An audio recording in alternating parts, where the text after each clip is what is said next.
ਜਿਹੜਾ ਮਸਲਾ ਹੈ ਉਹ ਹੈ ਸ਼ਹੀਦ ਜਸਵੰਤ ਸਿੰਘ ਖਾਲੜਾ ਕੌਣ ਸੀ ਤੇ ਉਹਨਾਂ ਨੇ ਕੀ ਕੀਤਾ, ਕਿਉਂਕਿ ਮੈਂ ਉਸੇ ਜਗ੍ਹਾ ਦੇ ਉੱਤੇ ਜੰਮਿਆ ਪਲਿਆ ਜਿੱਥੋਂ ਦੀਆਂ ਸ਼ਹੀਦ ਜਸਵੰਤ ਸਿੰਘ ਖਾਲੜਾ ਨੇ ਸਿੱਖ ਨੌਜਵਾਨਾਂ ਦੀਆਂ ਜਿਨ੍ਹਾਂ ਦੀ ਉਮਰ 15 ਤੋਂ 35 ਸਾਲ ਦੀ ਸੀ, ਤੇ ਬਜ਼ੁਰਗ ਬੀਬੀਆਂ ਤੇ ਬਜ਼ੁਰਗਾਂ ਦੀਆਂ ਲਾਸ਼ਾਂ ਜਿਨ੍ਹਾਂ ਨੂੰ ਅਣਪਛਾਤਾ ਕਹਿ ਕੇ ਸ਼ਮਸ਼ਾਨ ਘਾਟਾਂ ਦੇ ਵਿੱਚ ਉਹਨਾਂ ਨੇ ਫੂਕ ਦਿੱਤਾ ਗਿਆ। ਮਸਲਾ ਸ਼ੁਰੂ ਹੁੰਦਾ ਜੂਨ 1984 ਜਦੋਂ ਦਰਬਾਰ ਸਾਹਿਬ ਤੇ ਹਮਲਾ ਹੁੰਦਾ। ਸਿੱਖਾਂ ਨੂੰ ਆਪਣੀ ਹੋਂਦ ਬਚਾਉਣ ਵਾਸਤੇ, ਆਪਣੇ ਧਰਮ ਦੇ ਲਈ ਤੇ ਆਪਣੇ ਪੰਜਾਬ ਨੂੰ ਇਸ ਵਕਤ ਹਿੰਦੁਸਤਾਨ ਦੇ ਕਬਜ਼ੇ ਚੋਂ ਆਜ਼ਾਦ ਕਰਾਉਣ ਦੇ ਲਈ ਹਥਿਆਰਬੰਦ ਸੰਘਰਸ਼ ਲੜਨਾ ਪੈ ਗਿਆ। ਉਸ ਸੰਘਰਸ਼ ਦਾ ਜਿਹੜਾ ਪਹਿਲਾ ਹਿੱਸਾ ਸੀ, ਜਿਹੜੀਆਂ ਇਹ ਅਣਪਛਾਤੀਆਂ ਲਾਸ਼ਾਂ ਇਹ ਹੈਗੀਆਂ ਜੀ ਜੂਨ 84 ਚ ਜਦੋਂ ਦਰਬਾਰ ਸਾਹਿਬ ਤੇ ਹਮਲਾ ਹੋਇਆ। ਉਸ ਤੋਂ ਬਾਅਦ ਹਿੰਦੁਸਤਾਨ ਦੀ ਹਕੂਮਤ ਨੇ, ਉਸ ਵਕਤ ਰਾਜੀਵ ਗਾਂਧੀ ਆ ਚੁੱਕਾ ਸੀ ਨਵੰਬਰ ਤੋਂ ਬਾਅਦ, ਇਹਨਾਂ ਨੇ ਕੀਤਾ ਜੀ ਆਪਰੇਸ਼ਨ ਵੁੱਡ ਰੋਜ਼।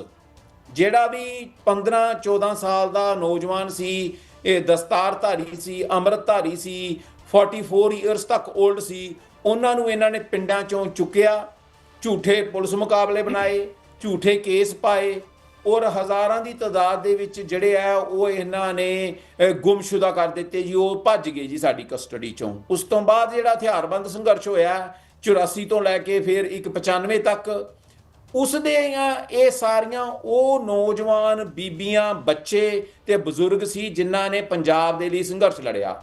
ਪਰ ਉਹਨਾਂ ਨੂੰ ਕੋਈ ਲੱਭਣ ਦੇ ਲਈ ਵੀ ਉਹਨਾਂ ਦੀਆਂ ਲਾਸ਼ਾਂ ਕਿੱਥੇ ਗਈਆਂ, ਕਿਉਂਕਿ ਪਰਿਵਾਰ ਤੇ ਦੂਜੇ ਆਪਣੇ ਮੈਂਬਰਾਂ ਨੂੰ ਬਚਾਉਂਦਾ ਸੀ। ਉਹ ਭਾਈ ਜਸਵੰਤ ਸਿੰਘ ਖਾਲੜਾ ਨੇ 2-3 ਸਾਲ ਲਗਾ ਕੇ ਉਹ ਰਿਕਾਰਡ ਸਿਰਫ ਅੰਮ੍ਰਿਤਸਰ ਤੇ ਤਰਨਤਾਰਨ ਦੇ ਪੁਲਿਸ ਡਿਸਟ੍ਰਿਕਟਸ ਦੇ ਵਿੱਚੋਂ ਦੀ ਕੱਢਿਆ, ਜਿਹਦੇ ਚੋਂ ਅਣਪਛਾਤੀਆਂ ਲਾਸ਼ਾਂ ਜਿਹੜੀਆਂ ਕਹਿ ਕੇ ਉਹਨਾਂ ਨੂੰ, ਕਿਉਂਕਿ ਹੁਕਮ ਹੋਇਆ ਸੀ ਉਸ ਵਕਤ ਹਿੰਦੁਸਤਾਨ ਦੀ ਪੁਲਿਸ ਦਾ, ਨਰਸਿਮਹਾ ਰਾਓ ਜਿਹੜਾ ਹੈ ਉਸ ਵਕਤ ਪ੍ਰਾਈਮ ਮਿਨਿਸਟਰ ਸੀ, ਤੇ ਜਿਹੜਾ ਇੱਕ ਹੋਰ ਪਗੜੀ ਧਾਰੀ ਹੈ ਫਾਈਨੈਂਸ ਮਿਨਿਸਟਰ, ਜਿੱਦਾਂ ਇਹ ਪਗੜੀ ਧਾਰੀ ਹੈ ਜਿਹੜਾ ਇਹ ਕਰਦਾਰ ਕਰਦਾ ਪਿਆ ਦਿਲਜੀਤ ਮਨਮੋਹਨ, ਉਹਨੇ 11,000 ਕਰੋੜ ਰੁਪਈਆ ਪੰਜਾਬ ਦੇ ਵਿੱਚ ਜਿਹੜਾ ਹਥਿਆਰਬੰਦ ਸੰਘਰਸ਼ ਕਰਦਾ ਸੀ ਉਹਨੂੰ ਫੜ ਕੇ ਮਾਰਨ ਦਾ ਇਨਾਮ ਜਿਹੜੇ ਹੈ ਵਜੋਂ ਦਿੱਤੇ ਹੋਏ ਸੀ। ਸੋ ਜਦੋਂ ਭਾਈ ਖਾਲੜਾ ਨੇ ਉਹ ਸਾਰਾ ਡਾਕੂਮੈਂਟ ਪੰਜਾਬ ਵਿੱਚੋਂ ਕੱਢ ਕੇ ਇੱਕ ਪ੍ਰੈਸ ਕਾਨਫਰੰਸ ਕੀਤੀ, ਉਸ ਤੋਂ ਬਾਅਦ ਉਹ ਕੈਨੇਡਾ ਆਏ। ਕੈਨੇਡਾ ਦੇ ਵਿੱਚ ਉਹਨਾਂ ਨੇ ਮੈਂਬਰ ਪਾਰਲੀਮੈਂਟਸ ਨੂੰ ਮਿਲੇ ਤੇ ਇਹ ਸਾਰੇ ਜਿਹੜੇ ਫੈਕਟਸ ਹੈ ਸਾਹਮਣੇ ਦੱਸੇ।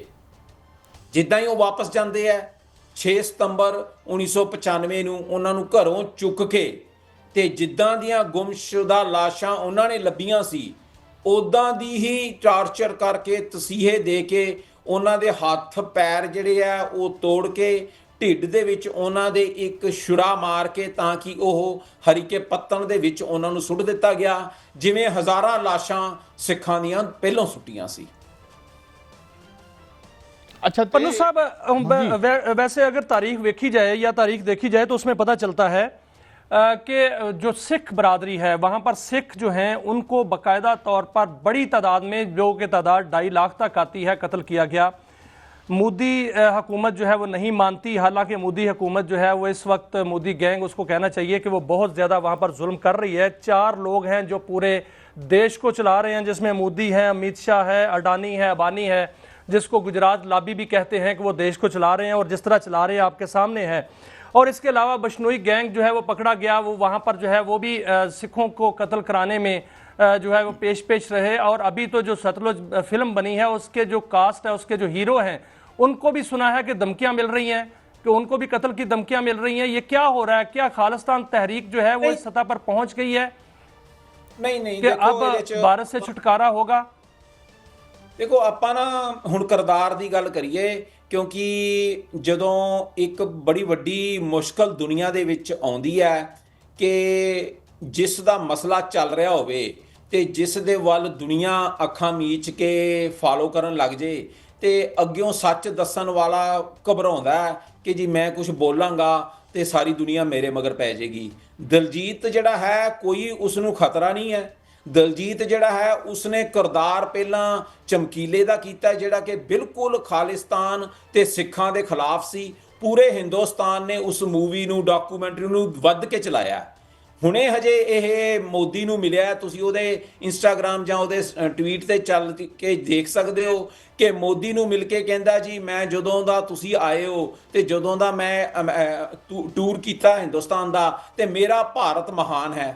ਹੁਣ ਇੱਕ ਪਾਸੇ ਜੂਨ 84 ਹੋਇਆ, ਇੱਕ ਪਾਸੇ ਨਵੰਬਰ 84 ਸਿੱਖਾਂ ਦੀ ਨਸਲਕੁਸ਼ੀ ਹੋਈ ਹੈ, ਇੱਕ ਪਾਸੇ ਤੂੰ ਕਿਰਦਾਰ ਅਦਾ ਕਰਦਾ ਹੈ ਕਿ ਜੀ ਮੈਂ ਨਸਲਕੁਸ਼ੀ ਦਾ ਸ਼ਿਕਾਰ ਹਾਂ ਤੇ ਉਸੇ ਕਿਰਦਾਰ ਨੂੰ ਜਿਨਨੇ ਨਸਲਕੁਸ਼ੀ ਕਰਾਈ ਹੈ, ਖੂਨ ਦਾ ਬਦਲਾ ਖੂਨ, ਅਮਿਤਾਭ ਬੱਚਨ, ਉਹਦੇ ਉਸੇ ਦਿਨ ਜਾ ਕੇ ਪੈਰੀ ਹੱਥ ਲਾਉਂਦਾ 31 ਅਕਤੂਬਰ ਨੂੰ।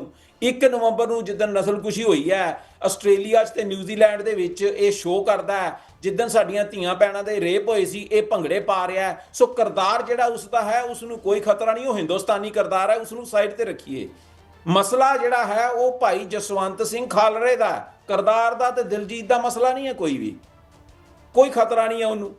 ਸਰਕਾਰ ਹੁਕੂਮਤ ਉਹਦੇ ਨਾਲ। ਲੇਕਿਨ ਪਨੂ ਸਾਹਿਬ ਕਿਰਦਾਰ ਤੇ ਉਹਨਾਂ ਨੇ ਜਿਹੜਾ ਉਹ ਬਾਰਡਰ 2 ਦੇ ਵਿੱਚ ਵੀ ਕਿਰਦਾਰ ਅਦਾ ਕੀਤਾ ਨਾ। ਪਾਕਿਸਤਾਨ ਦੁਸ਼ਮਣੀ ਤੇ ਫਿਲਮ ਬਣੀ ਸੀ, ਉਹਦੇ ਉੱਤੇ ਵੀ ਕਿਰਦਾਰ ਅਦਾ ਕੀਤਾ ਔਰ ਪਾਕਿਸਤਾਨ ਦੇ ਵਿੱਚ ਫਿਲਮ ਵੇਖੀ ਗਈ, ਲੇਕਿਨ ਉੱਥੇ ਜਿਹੜਾ ਕਿਰਦਾਰ ਅਦਾ ਕੀਤਾ ਉੱਥੇ ਬੰਦ ਕਰ ਦਿੱਤੀ ਗਈ।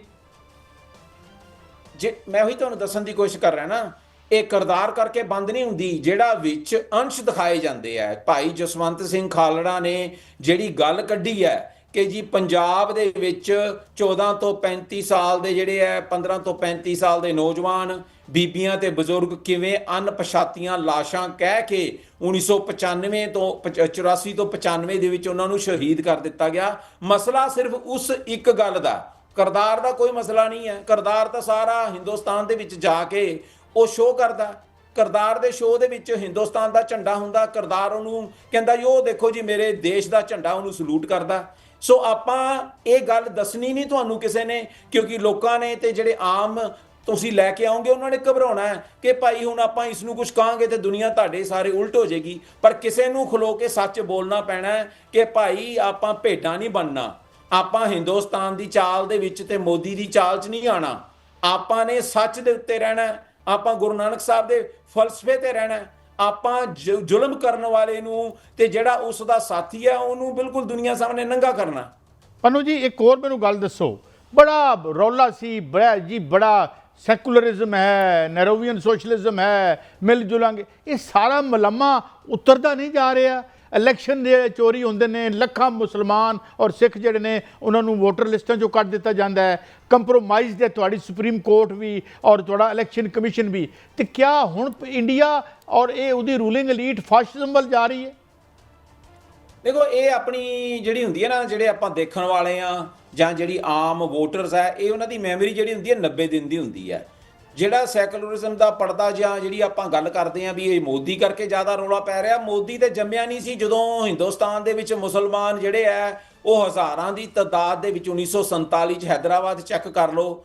ਤੇ ਇਹ ਕਾਂਗਰਸ ਹੋ ਜੇ, ਇਹ ਮੋਦੀ ਹੋ ਜੇ, ਸਵੇਰੇ ਰਾਹੁਲ ਗਾਂਧੀ ਆ ਜੇ, ਇਹ ਹਿੰਦੁਸਤਾਨ ਦੀ ਜਿਹੜੀ ਹੋਂਦ ਹੈ ਉਹ ਖਤਰਾ ਹੈ ਤੁਹਾਡੇ ਮੁਸਲਮਾਨ ਦੇ ਲਈ, ਸਾਡੇ ਸਿੱਖ ਦੇ ਲਈ ਤੇ ਹਰ ਉਸ ਮਿਨੋਰਟੀ ਦੇ ਲਈ ਜਿਹੜਾ ਇਸ ਵਕਤ ਹਿੰਦੁਸਤਾਨ ਦੇ ਕਬਜ਼ੇ 'ਚ ਹੈ। ਜਿੰਨੀ ਦੇਰ ਤੱਕ ਇਹ ਰਜੀਮ ਚੇਂਜ ਦਾ ਮਸਲਾ ਨਹੀਂਗਾ, ਉੱਥੇ ਉਹੀ ਹੋਣਾ ਹੈ ਜੋ ਅੱਜ ਮੋਦੀ ਕਰਦਾ ਪਿਆ। ਅੱਜ ਮੋਦੀ ਸਾਡਾ ਐਥਨੋਸਾਈਡ ਕਰਦਾ ਪਿਆ, ਸਾਡੇ ਹਜ਼ਾਰਾਂ ਜਿਹੜੇ ਸਿੱਖ ਜਿਹੜੇ ਫਾਰਮਰਸ ਹੈ, ਜਿਹੜੇ ਸਾਡੇ ਕਿਸਾਨ ਹੈ, ਉਹਨਾਂ ਨੂੰ ਖੁਦਕਸ਼ੀ ਕਰਨ ਲਈ ਮਜਬੂਰ ਕਰਦਾ ਪਿਆ।